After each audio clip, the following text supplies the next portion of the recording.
Welcome back. We've been talking throughout these brief video clips of an idea of introduction to narrative therapy using a migration metaphor. The idea that we move from the not preferred towards the preferred with some resources against inevitable resistances across time, and that our actions, whatever they happen to be, often speak to what it is that we value, the kind of world we're hoping to be a part of, and that these are useful practices which all speak to a desired sense of self, a preferred identity claim. I am becoming.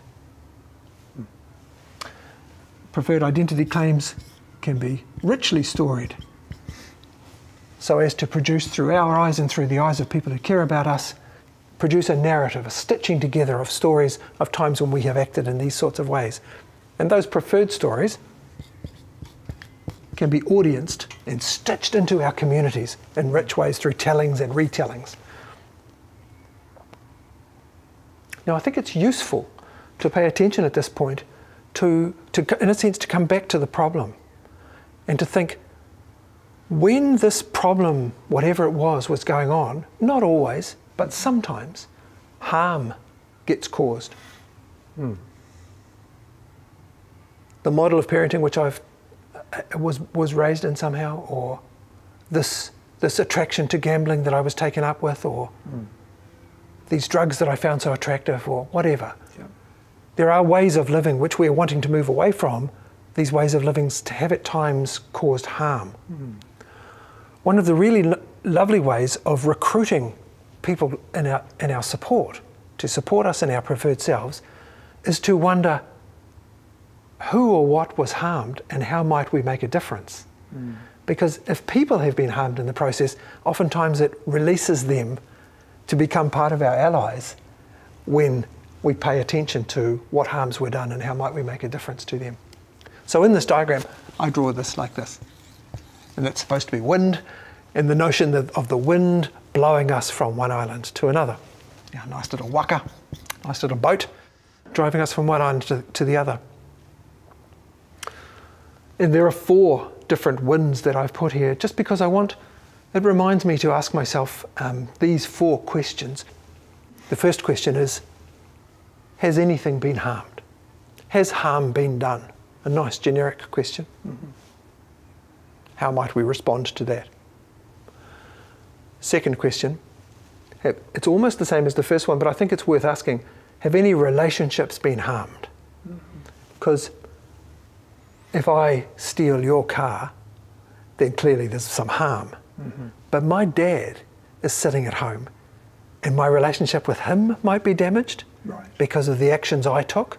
Yep. So in a sense, you're the primary harm, but my relationship with my dad may well have been harmed as well. So it's worth asking, what relationships may have been harmed when these ways of being shaped my life? So that's the second question.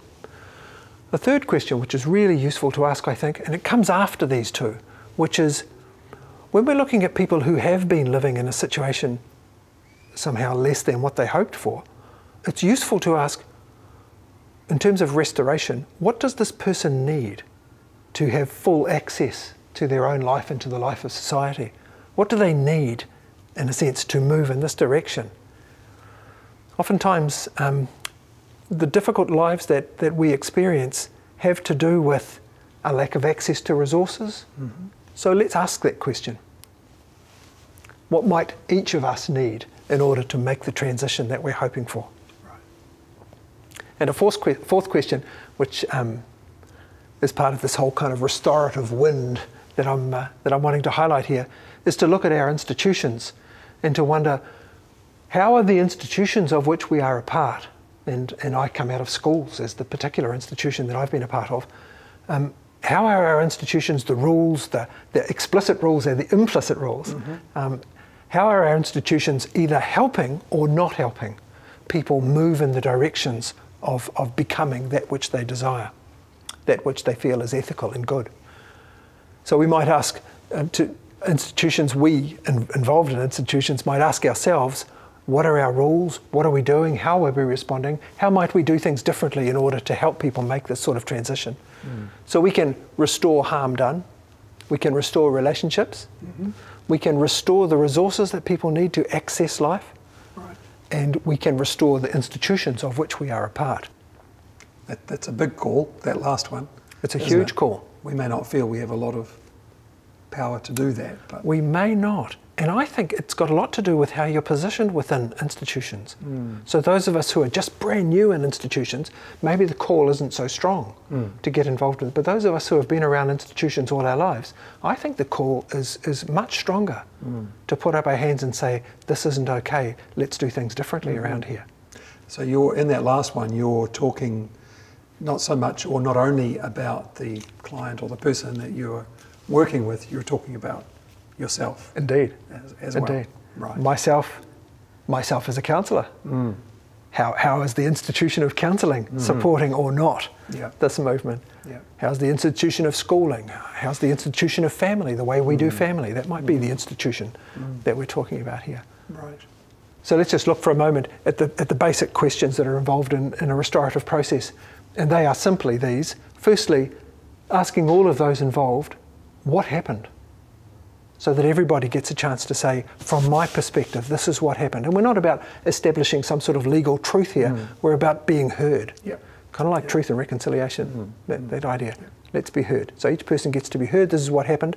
And then equally importantly, what effects has that had for you? So each person is able to say, this is what happened and this is how it affected me. Again, being heard. Yeah. And then from there we can move towards a conversation about what might help make things right. And so for each person, they can wonder, what do I consider might help make things right there? And very often those three conversations lead to a pool of possibilities from which a plan can be made. And it's nice when a plan is made to have some sense of how shall we check? Right. So who's going to do what and how shall we check? But those questions are useful in a restorative process. So altogether, that's the kind of picture that I use as an introduction to narrative therapy called Two Islands in a Boat, which involves paying attention to what is the problem, what is the desired, how do our actions speak to the desired, what does the desire say as a doorway into stories about who am I, how might we establish those stories and enrich them, who could we tell, who could we include in this telling, and again, lastly, how might we restore any harm done to people. Yeah, that's great, Donald. I've just got one other question. You've been talking about this book, The Two Islands in a Boat. True. Which you've put together. Yeah. How would I get hold of a copy of the book? You would go to twoislandsinAboat.com or Amazon. Both of those places have that book available. Okay. And I might just say that that the book was written off the back of my PhD. So in a sense, it's I wrote it together with my artist son Joseph, and the whole idea is to produce a picture book which says as simply as possible, here's an introduction to the ideas and practices of narrative therapy, so that people can get a sense of what is it that's being talked about in narrative therapy, and if they want more, there's so much more that they can see. Okay, great. Thank you.